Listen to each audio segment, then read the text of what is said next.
Minta maaf, hari ini saya jumpa ramai wanita yang mengeluhkan suami. Ustazah, suami saya macam ni, Ustazah ni. Saya tanya balik, dalam sepanjang puan diuji dengan suami, lebih banyak mengeluh ke lebih banyak berdoa? Bila dijawab jujur, yalah Ustazah, saya banyak mengeluh. Saya pergi mengadu dekat mak dia, saya mengadu kat adik-beradik dia, saya mengadu kat kawan dia, saya mengadu kat kawan saya tu memang hari-hari lah kat pejabat. Saya mengadu situ, sekarang ni saya ada anak, saya mengadu pada anak. Maksudnya asyik mengadu, mengeluh. Kalaulah puan gantikan semua keluhan itu dengan doa, mungkin dah lama suami puan berubah. Bayangkan seorang wanita yang diuji dengan suaminya, lalu setiap kali lepas solat, kemudian dia mengangkat tangan dengan air mata, ya Allah, jadikanlah suamiku suami yang soleh. Aku redha ya Allah, engkau temukan lelaki ini, suamiku ini di dunia sebagai suamiku ya Allah.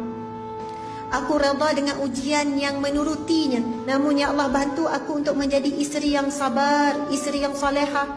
Bantu aku ya Allah untuk redha dengan ujian ini ya Allah. Ya Allah, kurniakanlah suamiku ini sifat orang-orang yang soleh. Saya nak tanya, kalau kita minta sebulan bersungguh-sungguh 5 kali sehari, sebulan cukup sebulan ke 2 bulan ke? Subhanallah, percayalah Allah menjawab di dalam Al-Quran. A'udzubillahi minasyaitanirrajim. Wa iza sa'alaka ibadi anni fa inni qarib. Apabila hamba-hambaku bertanya kepadamu wahai Muhammad, katakanlah aku sangat dekat. Ujibu da'wata da'i iza da'an.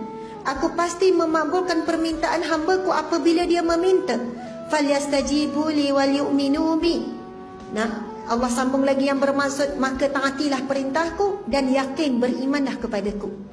Tapi kadang-kadang kita mungkin baru berdoa seminggu, kita pun tengok suami tengah tidur tu kan, ada harapan ke dia ni nak berubah? Dan percayalah, tidak ada doa seorang hamba yang meminta dengan Allah dengan khusyuk, dengan sungguh-sungguh, dengan yakin yang tidak akan dimakbulkan Allah. Sama ada dimakbulkan saat mata kita masih lagi celik, ataupun mungkin dimakbulkan setelah kita mati. Mungkin dimakbulkan di akhirat kelak. Mungkin dimakbulkan ketika kita berada di alam barzah. Ataupun cara Allah makbulkan, Allah angkatkan darjat kita. Ataupun dengan cara Allah menjauhkan kita daripada kerosakan, malapetaka dan sebagainya. Wallahu a'lam. Tetapi yakin dan percaya Allah pasti memakbulkan permintaan hambanya, itu janji Allah di dalam Al-Quran.